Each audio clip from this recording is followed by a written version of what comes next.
მეცნიერები უმნიშვნელოვანეს მიღწევას გვიზიარებენ. მათ სამყაროს გრავიტაციული ტალღების კვალი დააფიქსირეს, რასაც ძალიან დიდხანს ველოდით. ამისთვის ასტრონომებმა პროექტ ნანოგრავის ფარგლებში სხვადასხვა რადიოტელესკოპი გამოიყენეს, მათ შორის გრინ ბენკის ტელესკოპი და არესიბოს ობსერვატორია, რომელიც უკვე სამწუხაროდ აღარ არსებობს.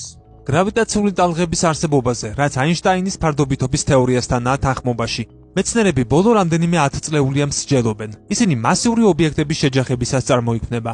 ასეთია მაგალითად შავი ხვრელები და ნეიტრონული ვარსკვლავები, რომელთა შერწყმის შედეგადაც სამყაროში დრო-სივრცის ერთგვარი პულსაციები ფორმირდება. სწორედ ამაზე მიანიშნებს ახალი აღმოჩენა. დაფიქსირებული სიგნალი უმძლავრესია, შავი ხვრელების ან ნეიტრონული ვარსკვლავების ტიპური შეჯახების თანმდებზე მილიონჯერ ენერგიული. უკანასკნელი კვლევის თანახმად ის ზემასიური შავი ხვრელების შერწყმის პროცესს უნდა უკავშირდებოდეს. მეცნიერებმა გრავიტაციულ ტალღებზე დასაკვირვებლად ახალი მეთოდი გამოიყენეს. ისინი არა მაღალი სიხშირის, არამედ ულტრა დაბალი სიხშირის სიგნალებზე კონცენტრირდნენ, რომელთაგანაც ზოგიერთის ტალღური სიგრძე შესაძლოა 10 სინათლის წლის მანძილზე იყოს გადაჭიმული. ასეთ რამეს დედამიწაზე ექსპერიმენტულად ვერ დავაფიქსირებთ. ამიტომ ასტრონომები პულსარებს აგვირდებოდნენ. ვარსკვლავთა ეს მკვრივი ნარჩენები რადიოტალღებს გამოყოფს, რომლებიც ჩვენთვის კოსმოსური საათის ფუნქციას ასრულებს. ავტორებმა გაანალიზეს, როგორ ამახინჯებდა ამ განმეორებად სიგნალებს გრავიტაციული ტალღები 15 წლის განმავლობაში.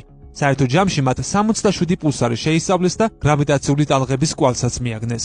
მომდენო ეტაპზე ისინი გეგმავენ, რომ ამ კოსმოსური ფონური ხმაურის წყაროებს მიაკვლიონ და პოტენციურად სამყაროს აქამდე უცნობი მექანიზმი გამოავლინონ.